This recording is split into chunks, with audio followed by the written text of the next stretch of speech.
पश्चिम बंगाल में विधानसभा चुनाव से पहले मतदाता सूची को दुरुस्त करने के लिए चलाया गया एसआईआर अब एक बड़े विवाद में बदलता नजर आ रहा है। वोटर लिस्ट से नाम गायब होने पर सुनवाई के लिए भेजे गए नोटिस, बुजुर्ग मतदाताओं की मौत और अब सीधे मुख्य चुनाव आयुक्त तक पहुंची पुलिस शिकायत, इन सब ने बंगाल की राजनीति में हलचल मचा दी। सवाल ये उठ रहा है कि क्या चुनावी प्रक्रिया के नाम पर प्रशासनिक लापरवाही ने आम लोगों की जान पर असर डाला। इसी मुद्दे पर हम बात करेंगे विस्तार से इस वीडियो में। नमस्कार, मेरा नाम है चेष्टा नागर और आप सभी देख रहे हैं द हिंदी टॉप। पश्चिम बंगाल में विधानसभा चुनाव से पहले चुनाव आयोग ने वोटर लिस्ट को अपडेट करने के लिए एसआईआर अभियान चलाया। इस अभियान का मकसद था फर्जी या डुप्लीकेट नाम हटाए जाए और असली मतदाताओं की पहचान पुख्ता की जाए। इसके तहत एक ड्राफ्ट वोटर लिस्ट जारी की गई, जिनमें जिन लोगों का नाम नहीं था उन्हें सुनवाई के लिए नोटिस भेजा गया। अब जब इस अभियान की अंतिम प्रक्रिया चल रही है तो कई मतदाता सुनवाई में पहुंचकर अपना पक्ष रख रहे हैं, लेकिन इसी बीच दो बुजुर्ग मतदाताओं की मौत ने पूरे अभियान पर सवाल खड़े कर दिए। मामला यही नहीं रुका, बल्कि अब मृतकों के परिजनों ने सीधे मुख्य चुनाव आयुक्त ज्ञानेश कुमार और पश्चिम बंगाल के मुख्य चुनाव अधिकारी मनोज कुमार के खिलाफ पुलिस में शिकायत दर्ज कराई है। पुरुलिया जिले के 82 वर्षीय दुर्जना मांझी का मामला सबसे ज्यादा चर्चा में है। उनके बेटे कन्हैया मांझी का कहना है कि उनके पिता का नाम 2002 की फिजिकल एसआईआर सूची में दर्ज था। इसके बावजूद चुनाव आयोग की वेबसाइट पर मौजूद ऑनलाइन डेटाबेस में उनका नाम नहीं दिखा। इसी वजह से उन्हें सुनवाई का नोटिस भेज दिया गया। परिवार का आरोप है कि नोटिस मिलने के बाद दुर्जना मांझी मानसिक रूप से बेहद परेशान हो गए। उन्हें डर लगने लगा कि कहीं उनका वोटर होने का अधिकार ना छीना जाए। बेटे के मुताबिक तय सुनवाई से कुछ घंटे पहले ही दुर्जना मांझी ने चलती ट्रेन के सामने कूदकर आत्महत्या कर ली। इस घटना ने पूरे इलाके को झंझोर कर रख दिया। इसी तरह हावड़ा जिले से भी एक दर्दनाक मामला सामने आया। यहाँ 64 वर्षीय जमानत अली शेख को भी सुनवाई का नोटिस मिला था। उनके बेटे का कहना है कि उनके पिता पूरी तरह वैध मतदाता थे और हर चुनाव में वोट डालते रहे। इसके बावजूद उन्हें नोटिस भेजा गया। परिवार का आरोप है कि नोटिस मिलने के बाद ये काफी तनाव में आ गए और उसी दिन उनकी मौत हो गई। इन दोनों मामलों के बाद मृतकों के परिजनों ने चुनाव आयोग के शीर्ष अधिकारियों को जिम्मेदार ठहराया।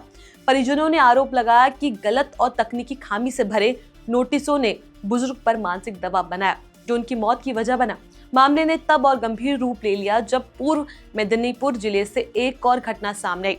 यहाँ 75 वर्षीय बिमलन सिंह नामक बुजुर्ग, जिन्होंने सुनवाई का नोटिस मिला था, उसके बाद वो काफी तनाव में आ गए, अपने घर में फंदे से लटक कर आत्महत्या कर ली। इस तीसरी घटना ने पूरे वोटर लिस्ट से जुड़े नोटिसों को और बुजुर्ग पर पड़ने वाली मानसिक असर को लेकर गंभीर सवाल खड़े कर दिए। इसी बीच चुनाव आयोग ने 27 दिसंबर को एक अधिसूचना जारी कर सफाई दी। आयोग ने कहा कि करीब 1.3 लाख ऐसे मतदाता हैं जिनके नाम 2002 की फिजिकल एसआईआर सूची में तो थे, लेकिन तकनीकी कारणों से ऑनलाइन डेटाबेस में दिखाई नहीं दे रहे। आयोग ने स्पष्ट किया कि ऐसे मतदाताओं को सुनवाई में आने की जरूरत नहीं होगी। यह सिर्फ एक तकनीकी गड़बड़ी है। हालांकि सवाल यह है कि अगर ये तकनीकी खामी पहले से थी तो फिर नोटिस क्यों भेजा गया और क्यों इन नोटिसों को लेकर बुजुर्ग मतदाताओं को इतनी परेशानी झेलनी पड़ी। अब इस पूरे मामले में कानूनी पहलू भी सामने आ रहा है।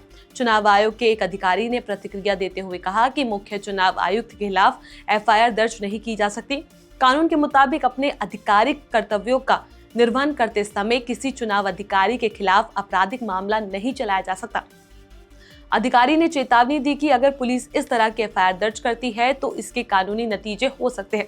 लेकिन दूसरी ओर मृतकों के परिजन सवाल पूछ रहे हैं कि अगर किसी प्रशासनिक फैसले से आम नागरिकों की जान चली जाए तो इसकी जवाबदेही कौन लेगा। उनका कहना है कि ये सिर्फ तकनीकी गलती नहीं बल्कि प्रशासनिक संवेदनशीलता का मामला है। राजनीतिक जानकार मानते हैं कि इस मुद्दे पर आने वाले दिनों में पश्चिम बंगाल की सियासत और गर्मा सकती है।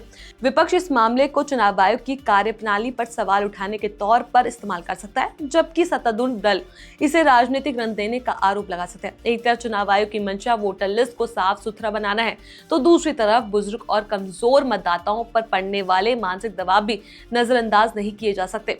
विशेषज्ञों का कहना है कि चुनावी प्रक्रिया में पारदर्शिता के साथ साथ मानवीय संवेदनशीलता भी उतनी ही जरूरी है। कुल मिलाकर बंगाल में एसआईआर अभियान अब सिर्फ वोटर लिस्ट सुधार का मामला नहीं रह गया, बल्कि ये प्रशासनिक जिम्मेदारी, कानूनी जवाबदेही और मानवीय संवेदनशीलता से जुड़ा बड़ा सवाल बन चुका है। आने वाले दिनों में देखना अहम होगा कि इस मामले पर चुनाव आयोग और पुलिस सरकार क्या रुख अपनाते हैं और क्या मृतकों के परिजनों को इंसाफ मिल पाता है या नहीं। फिलहाल इस खबर में बस इतना ही। इस खबर को लेकर आपका क्या कुछ कहना है, अपनी राय हमें नीचे कमेंट बॉक्स में जरूर बताएं। ऐसी और भी वीडियोस के लिए आप हमारे चैनल द हिंदी टॉप को सब्सक्राइब कर लें। इसके अलावा आप हमें एक्स, फेसबुक और इंस्टाग्राम पर भी फॉलो कर सकते हैं।